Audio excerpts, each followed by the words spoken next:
Right now, many are waiting to pick up the final installment of the 13 series, some even going back to give themselves a refresher. Well, so are we.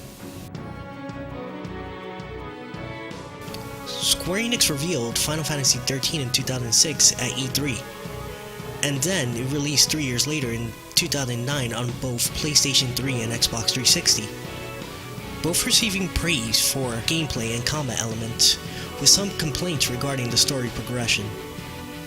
In Final Fantasy XIII, we follow Lightning, who is strong but impulsive as she begins to find her path, in light of the events around her. Following previous Final Fantasies, she's not alone.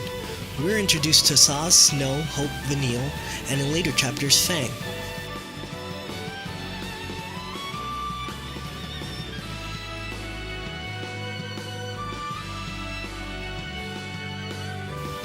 As far as this story plays out, we follow the characters for the twists and turns of their journey, for what they believed was an accident, or wrong place and wrong time.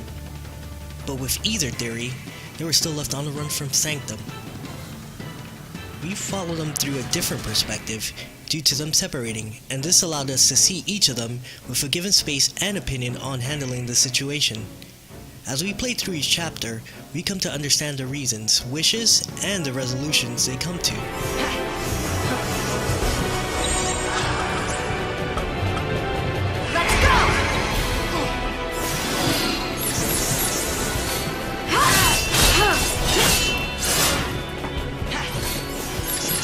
Previous Final Fantasy had moments where you played as other characters in the cast, but it didn't take much from the main character storyline. But 13, on the other hand, specifically jumped around on who you were controlling. You find out in these chapters on why Hope wanted revenge on Snow for the death of his mother, Sazh tagging along in search for his son, and Lightning's motives to get her sister Sarah out of crystallization form.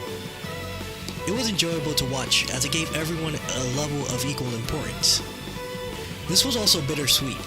The more you explored a character, the more it revealed who was the main character.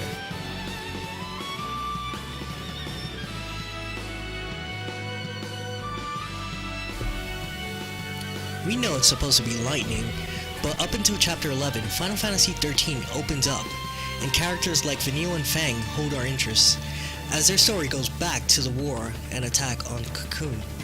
This brought up an issue of what story was being told, and yes, we read our data logs. So much of the world was missing as the data logs went into more details.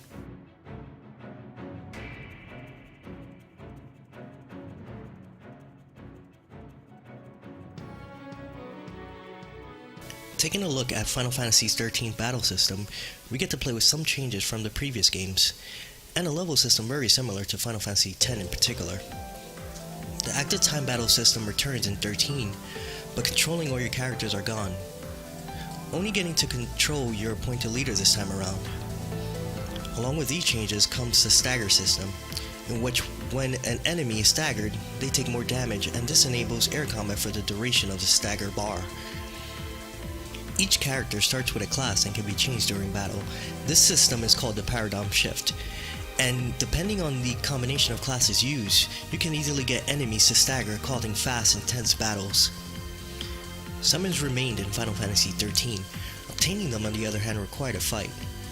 In where the summons would cast a spell Death on you, the only way to become the victor in the battle, and to obtain them, was filling up the Gestalt gauge, which was performed by specific class skills geared towards the characters. Towards the end of the game, with a deep breath, we push forward with confidence that we would save the world. We then encounter Orphan, the endgame boss, a fal'Cie who orchestrates Xiii into Ragnarok to send Cocoon straight into Grand Pulse. With the proper gear and stats, you can easily send Orphan packing with its multiple forms and annoying attack patterns. Making it to the end, though, sacrifices are made. Vanille and Fang staying behind, turning into Ragnarok to stop Cocoon from crashing into Pulse, turning into a crystal pillar holding Cocoon up. And our characters, though worn, finally get the conclusions they deserved. And finally, with the return of Saz's son, Dodge, and Sarah, or so we thought. Square Enix decides that the story isn't finished just yet. The birth of Final Fantasy XIII-2 materializes and releases a few years later in early 2012. Lightning rewritten out of the timeline occurring in the previous games. taken into Valhalla in where she's a knight protecting the goddess Etro from a new character known as Kai's Ballad, who's trying to change his timeline to save his traveling companion Yule, and must do battle with Etro to restore her. While battling Caius in Valhalla, Lightning called upon No Christ, who is a protege of Caius, to restore the timeline and to tell Sarah that she is still alive. Final Fantasy XIII-2 becomes different from its predecessors, as you only control two characters, Noel and Sarah, but with a twist. You get to use monsters you collect on the battlefield. While the paradigm system remains, you now have a monster in the group, specifically taking a class slot. Changing the paradigm order also changes the monster on the field. Stagger system also returns in 13-2, familiar to that of 13. Another big change will be the way the story progresses. You go through many areas, but in different timelines. You'll find areas from 13, but since they are in a new timeline, you get to see them in a new light. Also, Snow and Hope return with new outlooks since the events of 13. Final Fantasy XIII-2 concludes with Noel and Sarah fighting Caius in Valhalla, only to be saved by lightning in the aftermath of it all. Noel saying his final goodbyes to his mentor Caius, as Caius slowly pushes Noel's blade through his chest, restoring all the paradoxes in time. Meanwhile, Lightning, only to let her sister escape Valhalla, makes the ultimate sacrifice, and atones for her sins in Etro's place and begins to crystallize. Noel and Sarah escape Valhalla and into Grand Pulse. Along the way, Sarah thanks Noel for the help. But suddenly, Sarah gets a vision of the future, and dies instantly. Which now brings us to Lightning Returns Final Fantasy XIII, the third game in the 13 series. Lightning Returns follows Lightning, of course, as she is awakened from her crystallization, as a savior by the god Bunavezel, as she only has 13 days to save the world from destruction. Newly added in this installment includes a time-driven story and a more action-oriented approach in combat.